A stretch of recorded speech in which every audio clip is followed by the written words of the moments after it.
After a 6-game winless streak, no one saw this coming. Ghana was supposed to be the Boogie Boys in a group, but Carlos Queiroz had other ideas. Now sitting second without conceding a single goal in a group with England and Croatia, Ghana looked like they're on their way to the next round of the 2026 World Cup.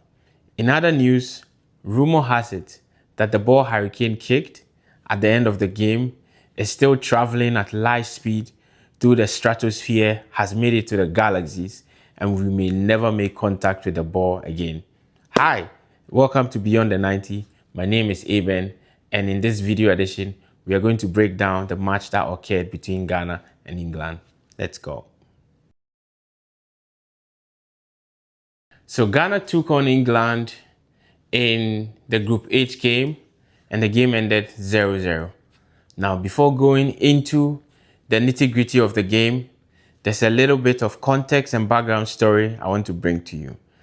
So coming into the 2026 World Cup, confidence was low in the Ghana Black Stars, and here are some of the reasons. Ghana was coming into this World Cup without their main talisman in Mohamed Kudus.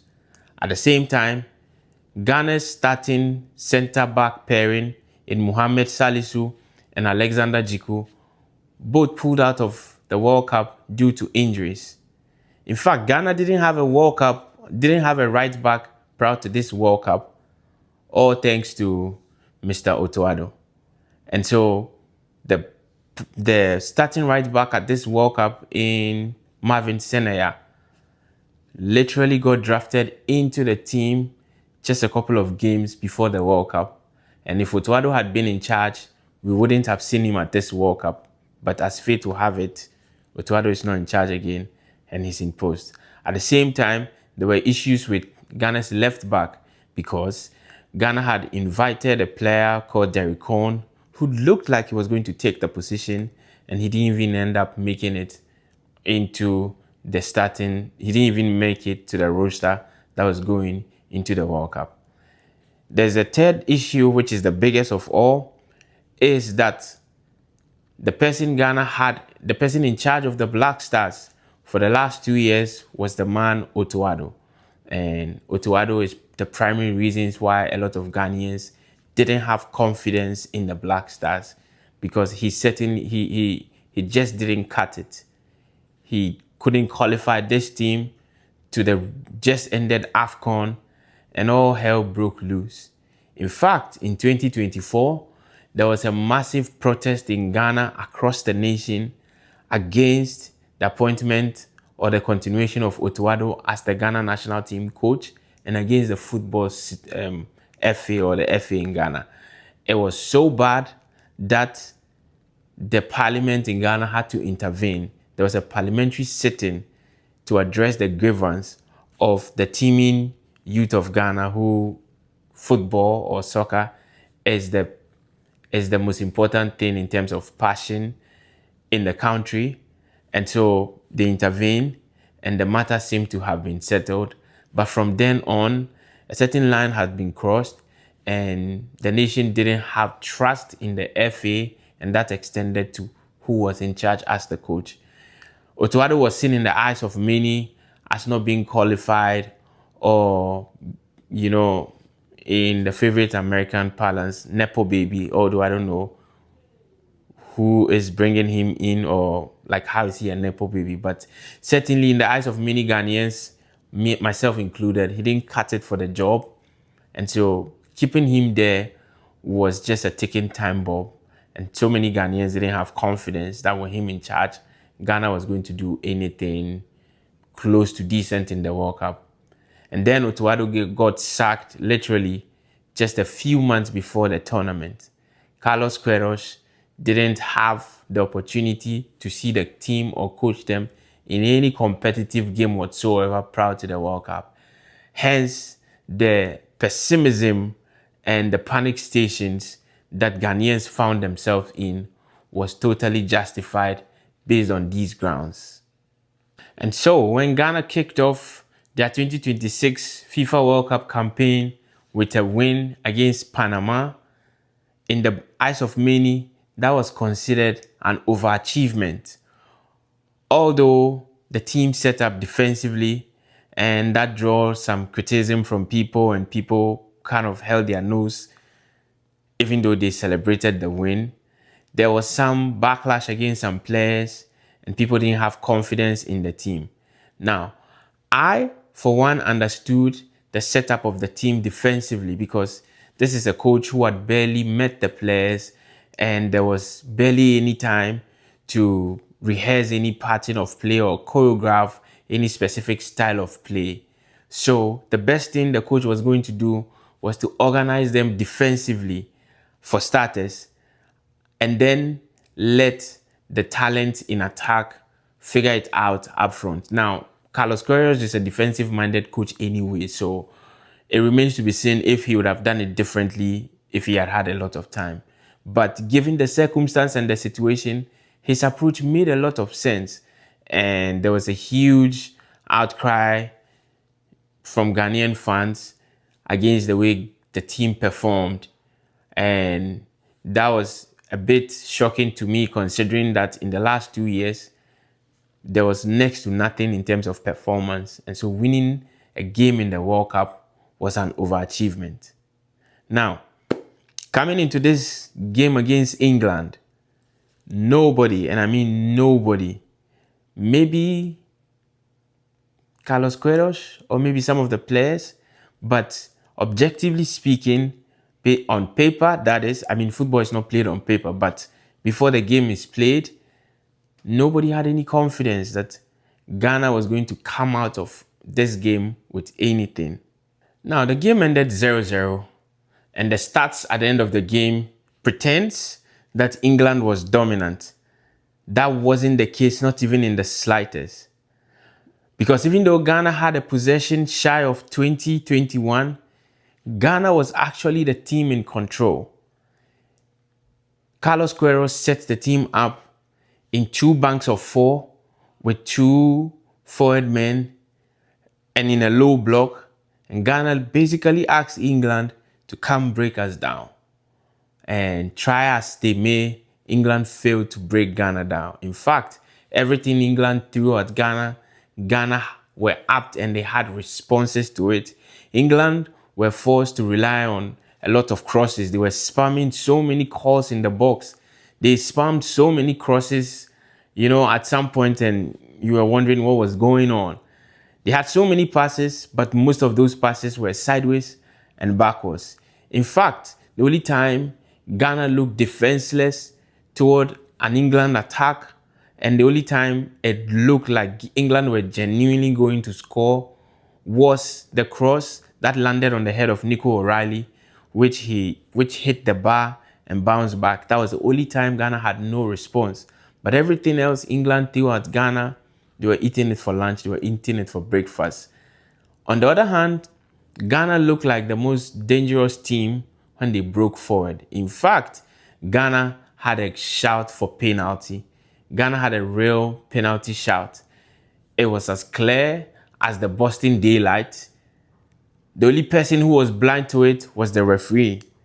But the penalty was legit, and Ghana should have been awarded a penalty, and they could have been up in this game. Talking about the referee, however, there was another tackle on Prince Kwabena Edu and by Pickford, and the decision went the other way, in favor of Jordan Pickford, who is the goalkeeper of England. And I feel that decision was also a bit diabolical and dodgy if you look at it from playback. In total, the game was officiated poorly, if you ask me, by the referee. He looked to favor England more in a lot of the calls. He gave it to them. I granted that Ghana was very physical and they matched England's athleticism. In fact, I might add that Ghana actually beat England in so many of the physical duels. Physicality is part of football, it's part of soccer. It's not a foul, and the referee looked like he was protecting the England players a lot, and he wasn't giving Ghana the calls that Ghana deserved.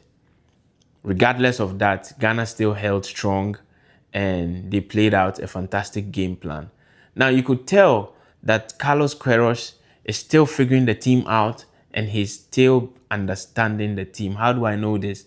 Because he made a sub and brought on Prince Kobne instead of Brandon Thomas Asante. Why would I go for Brandon Thomas Asante? Because even though Prince Kobne has a lot of energy, he has speed, he has strength, he's a bit like Darwin Núñez. He gives you so much energy, he causes so much chaos, but he's not clinical enough. He's not clinical enough. There were two situations in the game which I feel if it was Brandon Thomas Asante, it would have been a different story. The first one was when Jordan Pickford clattered into him. When he saw Pickford coming out for the ball, he turned his face and he was kind of like already anticipating Pickford to get there before him. That's not a striker with killer instinct. If you go back to the first game versus Panama, when Brandon Thomas Asante was breaking down the line, the defender looked closer to the ball than he did, but he was determined to get the ball before the defender, and so he skipped past the defender just because the defender lunged. I didn't think the defender really lunged for the ball. He lunged to foul him to stop the play, but Brandon Thomas Asante was fixed on getting the ball. That's how he got the ball. Prince Kobne in this game, for me, I think he could have done more with that chance. And then was the chance Abdul Fattah Issahaku played him through, which I think Konsa fouled him. But he seemed to be caught in in two minds where he touched the ball so many times. I felt there was an opportunity there for him to take a shot or to play the ball across the box and expect that someone will be there to touch the ball in or an own goal would have occurred. But he doesn't quite have that instinct yet. And so that's why I think Carlos Queiroz is still figuring the team out. Then also is the decision for him playing Enes Nuama and Kamaldeen Sulemana in the first game. But in this game, we didn't see them at all. This is a coach who is still figuring out the team. So imagine what the team will become when he finally understands the strength of the team and what every player can give him. Another aspect I would like to touch on in this game was the commentary. I felt like the commentators were, I wonder if they were really giving commentary. It was as if they were, it was as if England fanboys were giving the commentary. To be honest, they were not. Yeah, at some point I had to turn off the commentary and just watch the game without commentary because the commentators were just, no, I understand that there are predictions and there are expectations. But I think when you watch the game on the basis of the game and on the basis of the merit of the game, you have to acknowledge what you are seeing. Prior to the game, yes, England looked the favorite. But when the game started and Ghana put up a fight, I think they should have shown some respect. But I didn't get that from them. But I don't expect that from them anyway. Finally, I want to address our favorite cousins from the other side, the country that has green, white, green. I'm talking about the Super Chickens of Nigeria, the fans of the Super Chickens of Nigeria. See, I get it. I get why a lot of you guys are salty, talking about, why is Ghana defending so much, blah, blah, blah. Look, this is my message for you. How many points do you have in the World Cup? None. So, if you get some points on the World Cup in this 2026 World Cup, then we can talk. But until then, we don't take advice from people who didn't make it to the World Cup. In fact, on that matter, how is Nigeria not in the World Cup? How do you guys allow South Africa to qualify ahead of you guys? You have to do better next time. Anyways, thank you guys for watching at home and supporting us. We really, really love the love from you guys and the hate in coma, but keep supporting us in your hearts. Nigerians are secret Ghana fans, but they pretend not to like us. But we do same. We like each other. We know what's going on among ourselves. Anyways, well, Ghana's next match will be on the last match day against Croatia. And at this point, I think Ghana should have all but qualified with 4 points, but they still have a chance against Croatia to even make it better. At this point, the belief is coming gradually, but we are still cautiously optimistic in this Black Stars team. I think they've overachieved already. Kudos to everybody on the team. I had my own misgivings coming into the World Cup, but it's all in the bag right now. You can see me in my Ghana JC. We are repping the team, following them everywhere, wishing them all the best. And I wish Jordan Ayew recovers and the injury he suffered doesn't really affect him so much. Big shout outs to everybody on the team. Benjamin Asare, the goalkeeper, man, he's class. I really like watching him. When he's in pole, he handles the thing simple. He's not dramatic with his saves, unlike someone else. But he keeps it simple, and he seemed to command his backline well. And Ajete, I really like the way he smiles. Like, he's always smiling. He's always bearing all his 34. So I enjoy seeing that as well. Opoku has surprised me in the backline as well. In fact, everybody in the backline, including Marvin Senaya. Like, how is Senaya playing his second or third game for Ghana, and yet he's performing at such an elite level, and he'd never been drafted into this team? How it took that long to bring him into this team, I would never know. But let's enjoy it while it lasts. You never know. I hope it doesn't stop, but let's enjoy it while it lasts. Don't forget to leave your likes and comments in the comment section. If you feel extra generous, you can share this content as well. Thank you very much. My name, again, is Eben, and this has been Beyond the 90. Bye for now.